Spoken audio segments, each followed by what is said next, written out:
Hello friends, आज आपका अपना मयंक आपको जानकारी देने जा रहा है कि फैमिली हेल्थ ऑप्टिमा पॉलिसी और एश्योर इंश्योरेंस के बीच में क्या डिफरेंस है। फ्रेंड्स, हम लोग एक समी शॉर्ट को लेके डिफरेंस क्रिएट करेंगे क्योंकि डिफरेंस समी शॉर्ट के अकॉर्डिंग डिफरेंस जो है वो चेंजेस हो जाते हैं।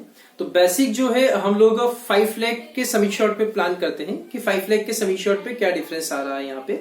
ठीक है, तो अगर हम लोग बात करते हैं हेल्थ इंश्योरेंस पॉलिसी में फैमिली हेल्थ ऑप्टिमा और एश्योर के बीच में डिफरेंस की, तो फर्स्टली मैं आपको जो भी डिफरेंस बताऊंगा उसके पहले मैं फैमिली हेल्थ ऑप्टिमा के बारे में बेनिफिट बताऊंगा, देन मैं आपको बताऊंगा एश्योर इंश्योरेंस के बारे में।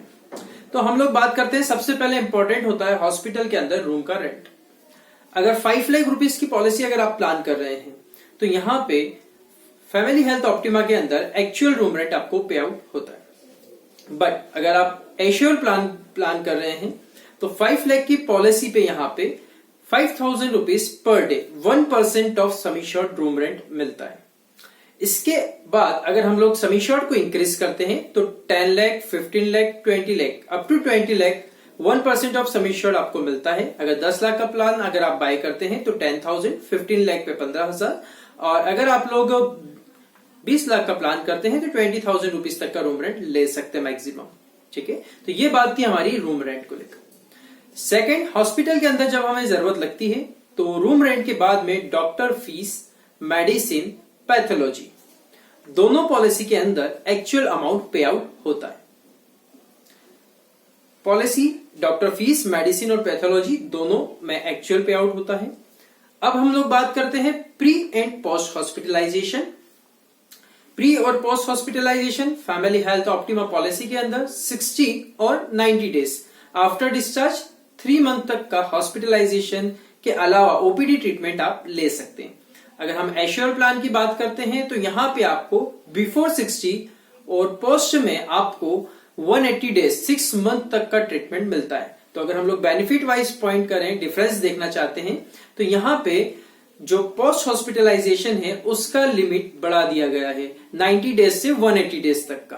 तो यहाँ पे एक इंपॉर्टेंट पॉइंट है, ये यहाँ पे आप अंडरलाइन करिएगा इसको, 180 डेज तक का पोस्ट हॉस्पिटलाइजेशन कवर में आता है। एम्बुलेंस की कॉस्ट को हम लोग देखते हैं, फैमिली हेल्थ ऑप्टिमा पॉलिसी के अंदर 750 रुपीज पर hospitalisation, maximum up to 1500 rupees pay out होता है।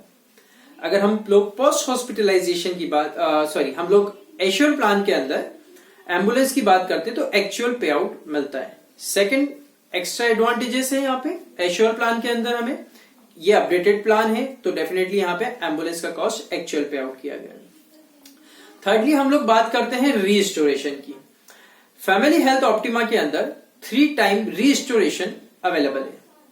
अगर हम लोग बात करें एश्योर प्लान के अंदर, इसके अंदर अनलिमिटेड रीस्टोरेशन अवेलेबल है। फ्रेंड्स, बट ये रजिस्ट्रेशन काम कैसे करता है? दोनों प्लान के अंदर रजिस्ट्रेशन डिफरेंट तरीके से काम करता है। फैमिली हेल्थ ऑप्टिमा के अंदर हम जब रजिस्ट्रेशन अमाउंट यूज करते हैं तो वो फैमिली का सेम मेंबर और डिफरेंट मेंबर दोनों यूज कर सकते हैं, but same member same disease पे यूज नहीं कर सकता है। इसी को अपडेट किया गया है एश्योर प्लान के अंदर। अगर आपका अमाउंट पूरी तरीके से जीरो हो जाता है, नील हो जाता है, तो आपका अमाउंट जब रीस्टोर होता है तो सेम पर्सन और डिफरेंट पर्सन दोनों यूज कर सकते हैं। सेम पर्सन सेम डिसीज पे भी उस रीस्टोरेशन का यूज कर सकता है, प्लस डिफरेंट डिसीज पर भी यूज कर सकता है। तो ये इसका एक एड ऑन बेनिफिट है एश्योर प्लान अगर आप बाय कर रहे हैं। देन हम लोग बात करते हैं modern treatment. Family health optima policy के अंदर मॉडर्न ट्रीटमेंट में as per disease wise limitation होते हैं। अगर हम लोग बात करते हैं एश्योर प्लान के अंदर तो किसी भी प्रकार का कोई लिमिटेशन नहीं है, मॉडर्न ट्रीटमेंट एक्चुअल अमाउंट पे आउट है। आयुष ट्रीटमेंट की बात करते हैं, आयुष ट्रीटमेंट भी लिमिटेशन के साथ में होता है फैमिली हेल्थ ऑप्टिमा में। बट अगर हम लोग एश्योर प्लान की बात करते हैं तो इसके अंदर एक्चुअल पे आउट रहता है।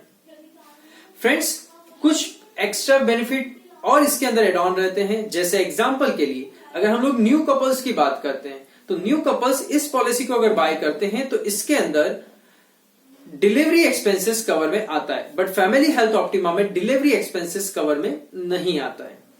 अब अगर हम न्यू कपल्स को प्लान देते हैं तो न्यू कपल्स के लिए delivery expenses 10% of sum short का लिमिट रहता है। अगर आपने 10 लाख रुपीस का प्लान बाय करा है तो 1 लाख रुपीस तक का कवर है, 5 लाख का बाय करा है तो 50,000 रुपीस तक का अमाउंट कवर में आता है। डिलीवरी के बाद में new born baby, waiting period जो होता है डिलीवरी का वो 2 साल का रहता है इसके अंदर।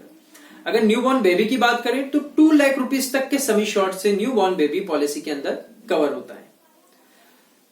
एक्स्ट्रा यहां पे आप देखने में आता है कि फेटल डेवलपमेंट की अगर ग्रोथ को लेकर अगर कोई प्रॉब्लम आती है तो बिफोर बर्थ भी बच्चे के डेवलपमेंट को लेकर अगर कोई ट्रीटमेंट होता है फेटल डेवलपमेंट को लेकर, तो वो भी कंपनी कवर करती है।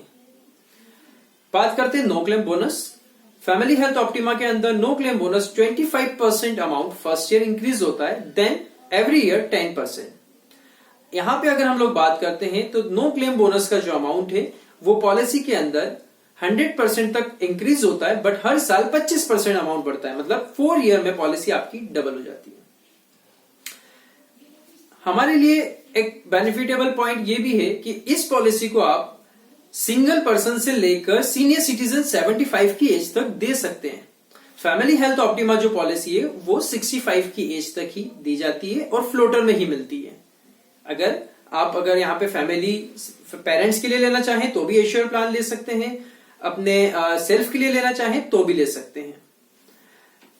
को पेमेंट को लेके बात करते हैं। फैमिली हेल्थ ऑप्टिमा पॉलिसी के अंदर 20% को पेमेंट होता है सीनियर सिटीजन पे अबव 60 एज। अगर हम लोग बात करते हैं एश्योर प्लान में, इसमें ओनली 10% का को पेमेंट होता है। पोर्टेबिलिटी फैसिलिटी पॉलिसी के अंदर अवेलेबल है, ऑन डॉक्टर मेडिकल अप्रूवल्स चीजें जाएगी। अगर माइग्रेशन करना चाहते हैं, अगर आपकी policy already family health optima चल रही है और अगर आपको ये बेनिफिट ज्यादा अच्छे लग रहे हैं, आपको लगता है कि मुझे इन फ्यूचर इस बेनिफिट को रिकवर करना है, इस पॉलिसी के अंदर लेना है, तो इसके लिए आप प्लान को माइग्रेट कर सकते हैं, but on medical approval plan होता है। आप 8 से 10 दिन पहले इसको अप्लाई करें। अगर मेडिकल अप्रूवल मिलता है यहाँ पे माइग्रेशन में अगर कोई प्रॉब्लम नहीं आती है तो आप प्लान अप्रूवल के बेस पे ले सकते हैं।